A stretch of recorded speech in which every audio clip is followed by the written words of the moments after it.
Nous connaissons tous Elizabeth Montgomery comme Samantha Stevens de la populaire comédie télévisée Ma sorcière bien-aimée, où elle incarnait une femme au foyer de banlieue typique avec un terrible secret. Ce que le monde ne savait pas alors, c'est que Montgomery avait encore plus de secrets que son personnage. En fait, Montgomery avait une longue liste de maris et une liste encore plus longue d'amants illicites. Oui, derrière le visage angélique de Montgomery, elle avait son propre passé sombre. Restez à l'écoute, alors que maintenant, 30 ans après sa mort, sa fille confirme enfin ce que nous pensions depuis le début. Elizabeth Montgomery est entrée dans le monde dans le bouillonnant centre du divertissement de Los Angeles, en Californie, née de parents profondément ancrés dans le show business. Sa mère, originaire du Kentucky, a foulé les scènes de Broadway, tandis que son père, Robert Montgomery, un nominé aux Oscars, venait de New York. La tragédie a frappé tôt dans la vie familiale d'Elizabeth, alors que ses parents pleuraient la perte de leur premier enfant. Cependant, le 15 avril 1933, Elizabeth a ramené la joie dans leur vie, devenant le centre chéri de leur monde. Ses parents n'ont pas lésiné sur les dépenses pour offrir à Elizabeth la meilleure éducation, l'inscrivant d'abord à la prestigieuse Westlake School for Girls, puis à l'éminente Spence School. Pourtant, malgré leurs efforts pour l'éloigner de l'industrie du divertissement, Elizabeth avait les yeux rivés sur une carrière d'actrice. Défiant les souhaits de ses parents, Elizabeth a poursuivi sa passion et s'est inscrite à l'American Academy of Dramatic Arts, déterminée à perfectionner son art. Après avoir terminé sa formation, elle a eu pour objectif de percer dans l'industrie. Cherchant sa grande opportunité, Elizabeth s'est tournée vers son père, espérant obtenir un rôle dans sa série télévisée Robert Montgomery Presents. À contre-cœur, il lui a accordé sa demande, bien qu'avec des réserves concernant le chemin qu'elle avait choisi. Leur relation tendue contribuerait plus tard au sentiment complexe d'Elizabeth envers son père. Si Elizabeth Montgomery pensait qu'atteindre le succès à Broadway lui vaudrait l'approbation de son père, elle était déçue.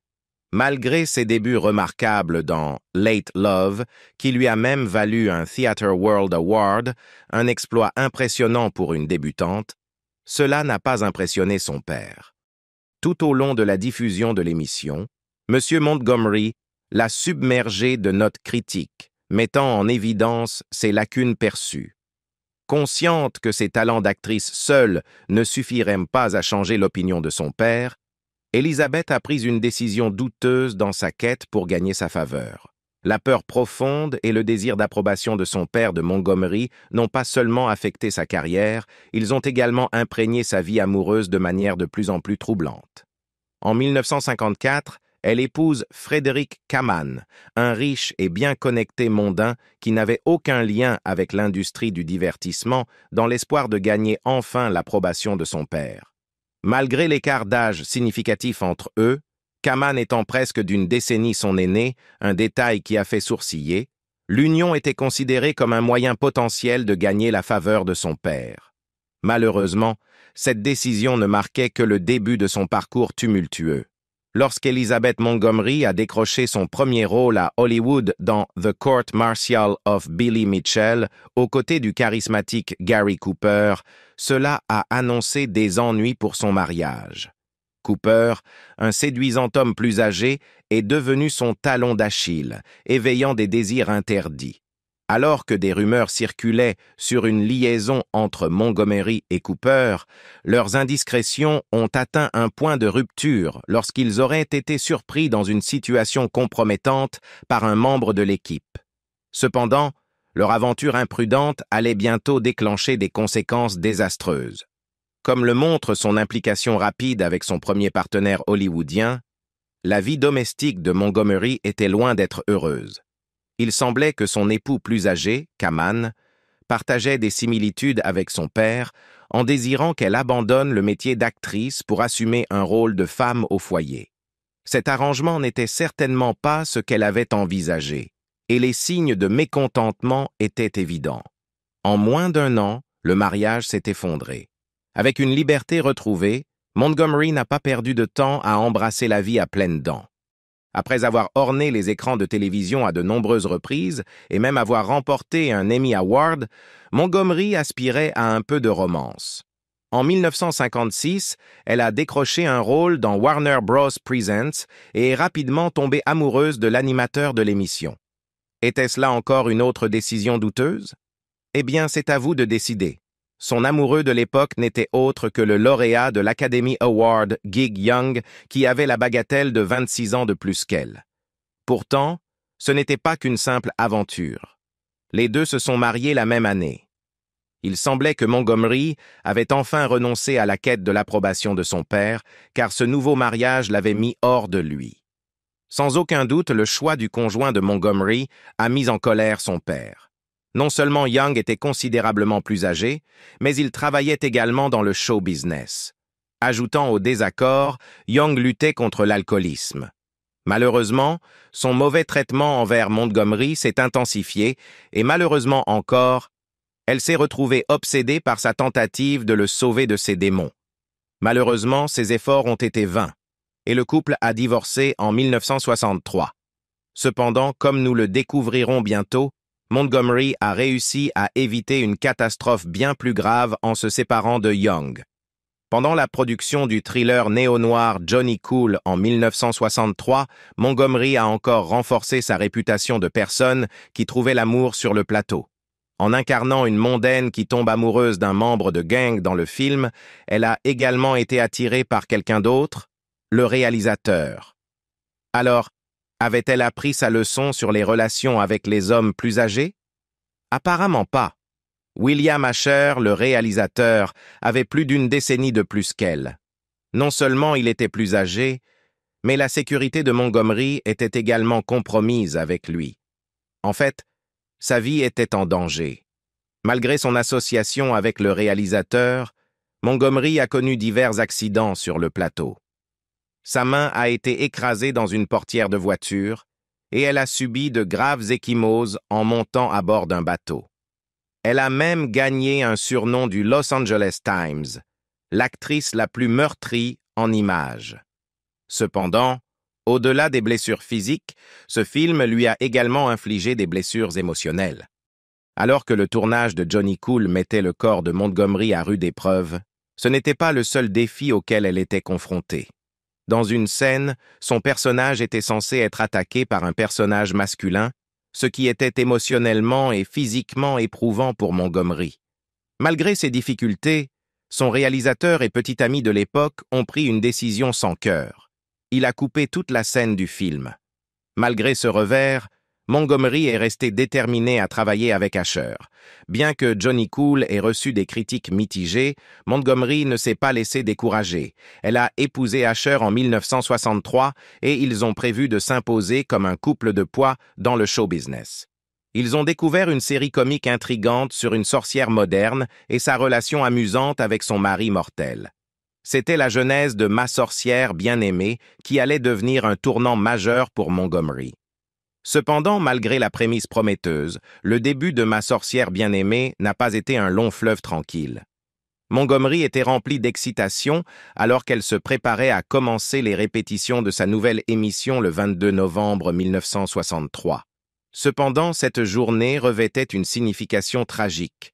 C'était le jour de l'assassinat du président Kennedy à Dallas. Cet événement a particulièrement bouleversé Asher, car il avait un lien personnel avec le président Kennedy. Ma sorcière bien-aimée a connu un début sombre, et des défis se profilaient à l'horizon. Malgré les circonstances difficiles, Montgomery était ravie de jouer son rôle de rêve en tant que Samantha Stephens dans Ma sorcière bien-aimée. Cependant, son enthousiasme s'est vite transformé en consternation lorsqu'elle et son mari, le réalisateur, ont réalisé qu'ils avaient involontairement mis des bâtons dans les roues de la production. Ils attendaient un bébé. Avec Montgomery visiblement enceinte lors du tournage de la première saison, il semblait qu'un miracle était nécessaire pour sauver la production de Ma sorcière bien-aimée.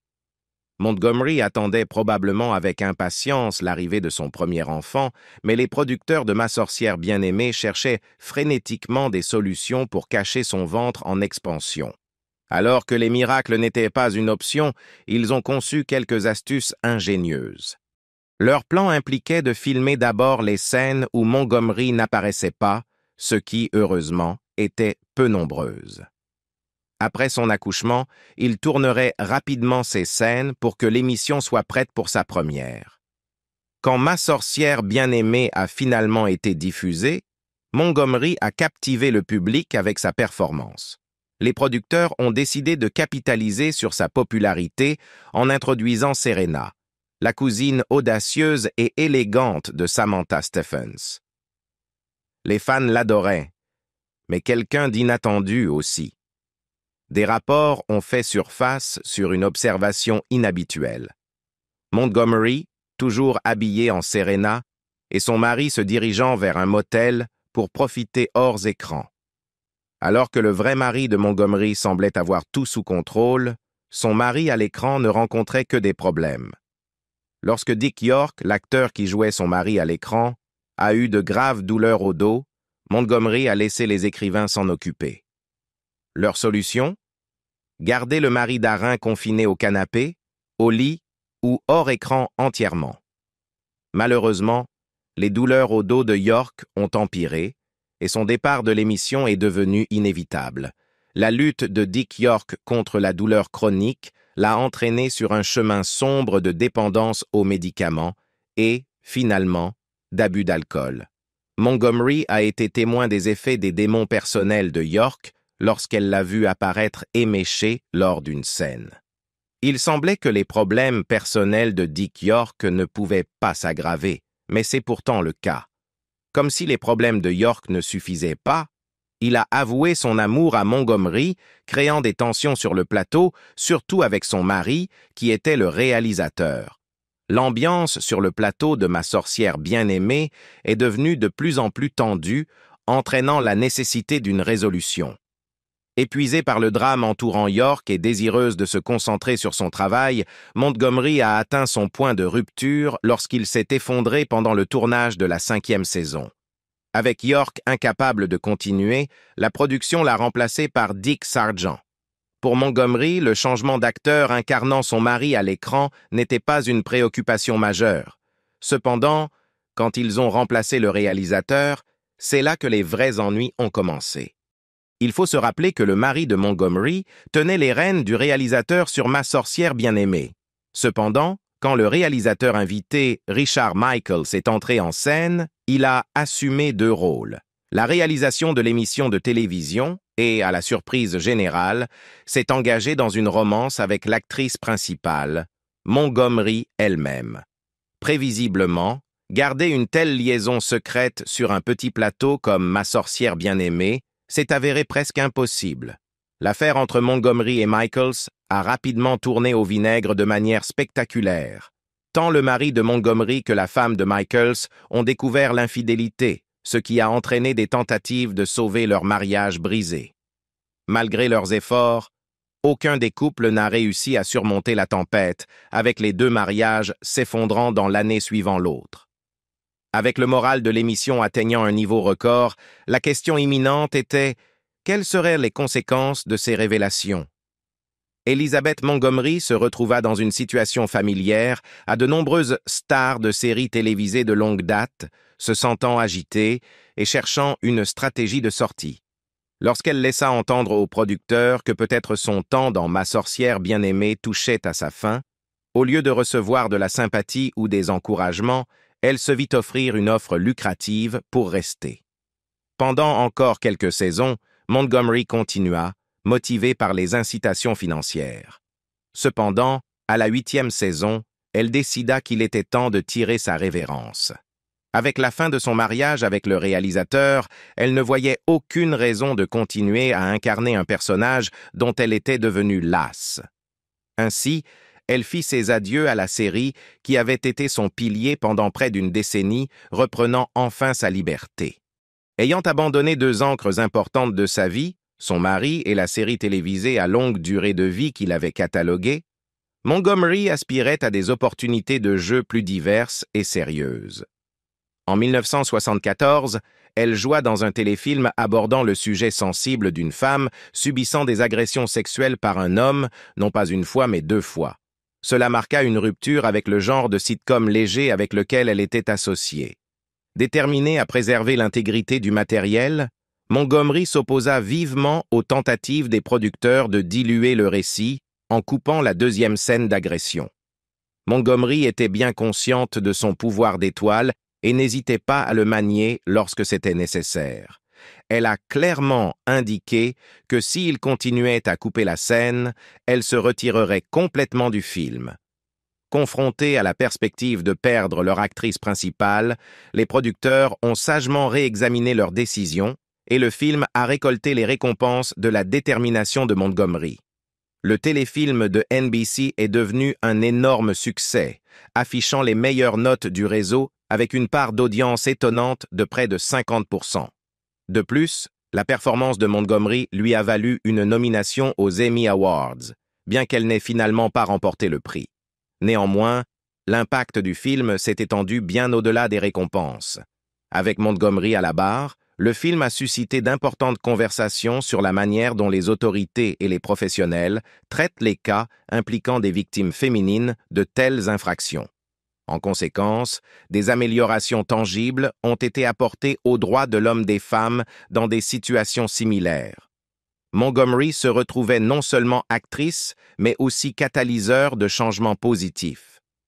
Clairement attiré par des matériaux stimulants et provoquants, le prochain projet de Montgomery a repoussé encore plus loin les limites. Montgomery est resté déterminé à accepter des rôles qui lui permettraient de se détacher de son personnage de ma sorcière bien-aimée. En 1975, elle a endossé le rôle principal dans le téléfilm The Legend of Lizzie Borden.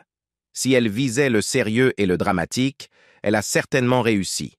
Cette histoire vraie dépeignait une femme qui a tristement utilisé une hache pour assassiner son père et sa belle-mère. Pourtant, ce n'était pas seulement Lizzie Borden qui maniait la hache dans cette production. Bien que l'arme sur le plateau soit une simple réplique, les tensions étaient vives entre Montgomery et le réalisateur Curtis Harrington. Montgomery avait des réserves quant à l'aptitude de Harrington pour le projet, préférant un réalisateur avec une approche plus sérieuse. Par conséquent, Harrington a été remplacé. Les parallèles inquiétants entre le personnage de Montgomery et ses actions hors écran ont soulevé des questions. Devenait-elle comme Lizzie Borden elle-même avec sa hache? Il y a une raison stupéfiante pour laquelle cette spéculation pourrait ne pas être tout à fait infondée.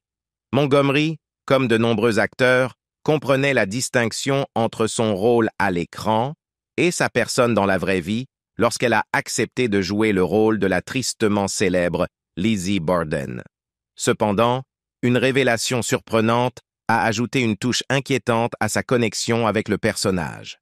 La généalogiste Rhonda McClure a découvert un fait surprenant. Montgomery et Borden étaient des parents éloignés, plus précisément sixième cousins une fois retirés. Alors que ce lien familial ajoutait une couche intrigante à l'interprétation de Montgomery, il y avait un autre aspect du rôle qui nécessitait qu'elle sorte de sa zone de confort. Jouer des scènes nues. Les experts examinant l'affaire Lizzie Borden ont suggéré que pour qu'elle ait commis les meurtres, elle aurait dû le faire nue pour éviter de tacher ses vêtements de sang, compte tenu du manque de temps pour les laver. Alors que Montgomery ne voyait aucun inconvénient à apparaître nue, l'adaptation télévisée du film opta pour une approche subtile. Cependant, pour sa sortie théâtrale européenne, le public vit Montgomery manier la hache dans le plus simple appareil. Passant de l'incarnation d'une figure troublée à celle d'une partenaire, Montgomery prit le rôle dans le film de 1977, A Killing Affair. Dans ce film, elle incarnait un agent de l'application des lois développant des sentiments romantiques pour son partenaire noir, un sujet encore considéré comme tabou à l'époque. Mais au-delà du thème controversé, il y avait autre chose en jeu dans ce projet, quelque chose qui posait une menace sérieuse pour la vie de Montgomery. Sur le plateau de A Killing Affair, le partenaire de Montgomery posait un danger inattendu. O.J. Simpson. L'implication ultérieure de Simpson dans l'affaire de meurtre infâme, impliquant son ex-femme Nicole Brown Simpson et son ami Ron Goldman, jeta une lumière sinistre sur leur collaboration. Montgomery a peut-être eu la chance de ne pas développer d'entrelacement romantique lors du tournage. Ayant abandonné son rôle de Samantha Stephens, Montgomery trouva néanmoins des moyens de capitaliser sur son personnage emblématique. Dans les années 1980, elle est apparue dans une série de publicités pour du chocolat diffusée exclusivement au Japon, la mettant en scène en tant que Samantha Stephens. Peut-être désireuse de garder son association avec Ma sorcière bien-aimée secrète aux États-Unis, ces publicités sont restées largement inconnues du public américain. Malgré son succès financier continu et ses aventures professionnelles, la vie personnelle de Montgomery continuait de prospérer. Au milieu de la vie personnelle habituellement tumultueuse de Montgomery, un changement notable a émergé: sa position sur le mariage. Depuis son départ de Ma sorcière bien-aimée, elle entretenait une relation engagée avec l'acteur de télévision Robert Foxworth. Bien qu'ils vivaient ensemble et étaient essentiellement comme un couple marié, ils n'avaient jamais officialisé leur relation avec un mariage. Mais la décision de Montgomery de ne pas se marier ne l'empêchait pas de poursuivre ses activités habituelles. Sa vie avec Foxworth pouvait ressembler à la stabilité de son temps dans Ma sorcière bien-aimée, sûre et prévisible. Pourtant, un nouvel intérêt romantique s'apprêtait à tout bouleverser. Voici Alexander Godunov, un danseur de ballet russe dont la défection de la Russie a fait la une des journaux, impliquant même le président Jimmy Carter. Lorsque Montgomery a croisé le chemin de Godunov, une liaison passionnée a commencé, un départ de ses escapades romantiques précédentes, marquant son premier engagement avec un homme plus jeune. Montgomery semblait s'être éloigné de sa tendance à fréquenter des hommes plus âgés, un changement positif, du moins en apparence. Pourtant, son jeune amant avait ses propres problèmes, en particulier une habitude de boire problématique. Leur romance intense a rapidement tourné court. Avec de l'expérience à son actif, Montgomery a rompu avec son danseur alcoolique et est retourné vers le fiable Foxworth. Finalement, ils ont pris la décision de se marier en 1993. Malgré ses écarts personnels en matière de fidélité, Montgomery était profondément attaché aux principes de liberté et d'égalité au-delà de son propre foyer. Dès les années 1970, elle est devenue une critique véhémente des politiques gouvernementales, s'exprimant notamment contre ce qu'elle considérait comme la guerre du Vietnam sans sens. Cette dissidence, bien qu'elle risquait de perdre certains fans, a montré son engagement passionné pour des causes auxquelles elle croyait, même lorsqu'elle remettait en question les normes prévalentes dans son pays natal. Montgomery était profondément passionné par le mouvement pour les droits des femmes, reconnaissant les inégalités flagrantes entre les sexes et se sentant obligée de prendre des mesures. Mais n'avait-elle pas déjà apporté une contribution significative grâce à son rôle de Samantha dans Ma sorcière bien-aimée? En effet, le personnage de Samantha était perçu par beaucoup comme un catalyseur pour faire progresser les droits des femmes, en particulier en raison de la dynamique de pouvoir évidente dans son mariage à l'écran. Le New York Times a même loué Samantha comme un modèle d'espoir pour une société en évolution. Pourtant, le plaidoyer de Montgomery en faveur de l'égalité des sexes ne s'est pas arrêté à son interprétation de Samantha. Alors que Ma sorcière bien-aimée touchait à sa fin, elle se sentait limitée par le rôle, aspirant à exprimer ses opinions politiques.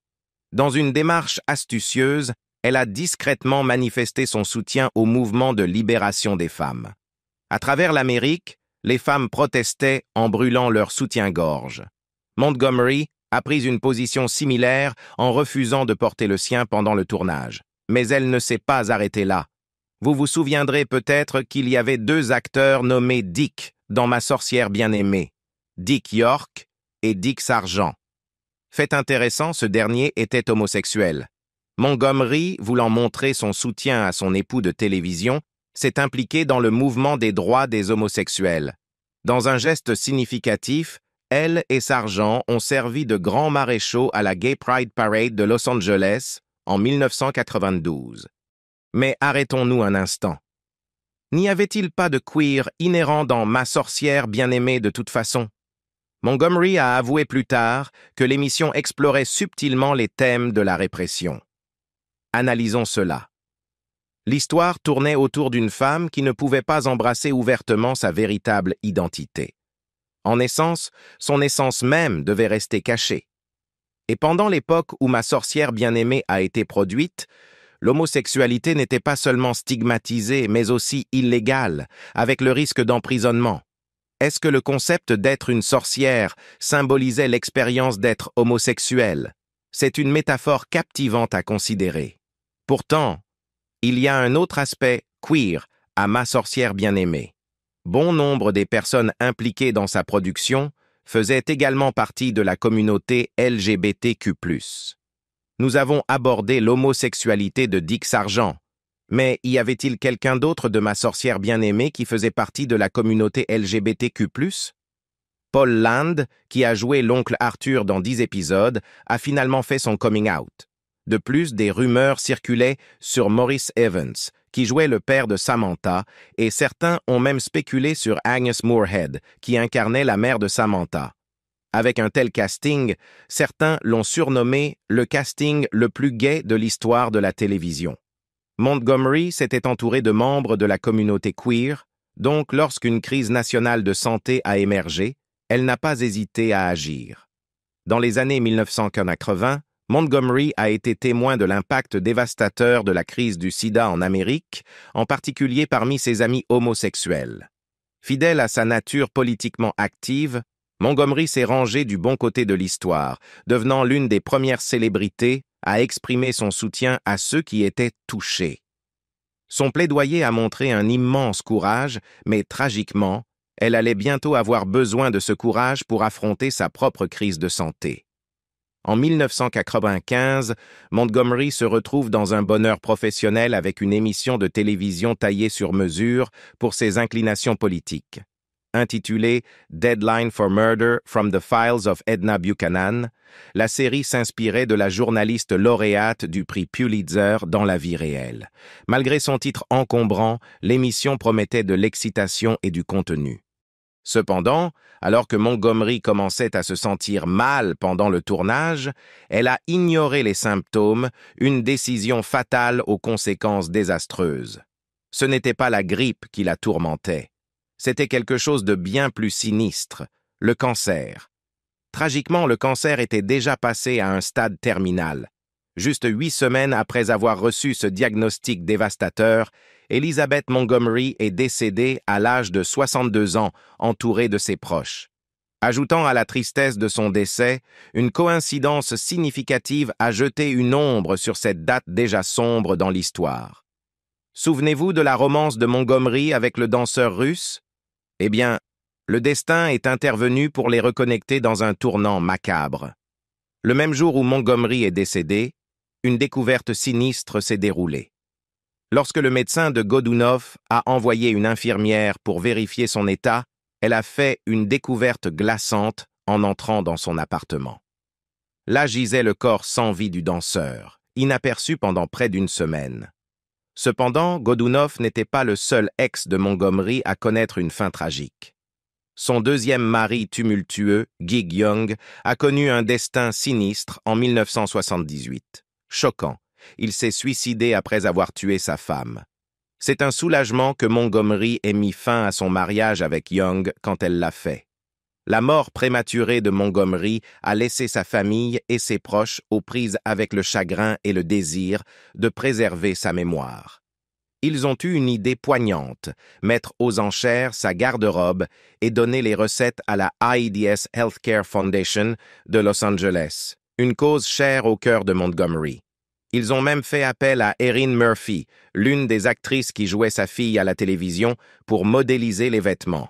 Alors que nous réfléchissons à la vie et à l'héritage d'Elizabeth Montgomery, il est clair qu'elle était une femme d'un immense talent, passion et complexité. De son rôle emblématique en tant que Samantha Stephens dans Ma sorcière bien-aimée à son plaidoyer pour diverses causes sociales, Montgomery a laissé une empreinte indélébile tant sur l'industrie du divertissement que sur la société dans son ensemble. Quel aspect de sa vie résonne le plus avec vous? Faites-le nous savoir dans les commentaires ci-dessous.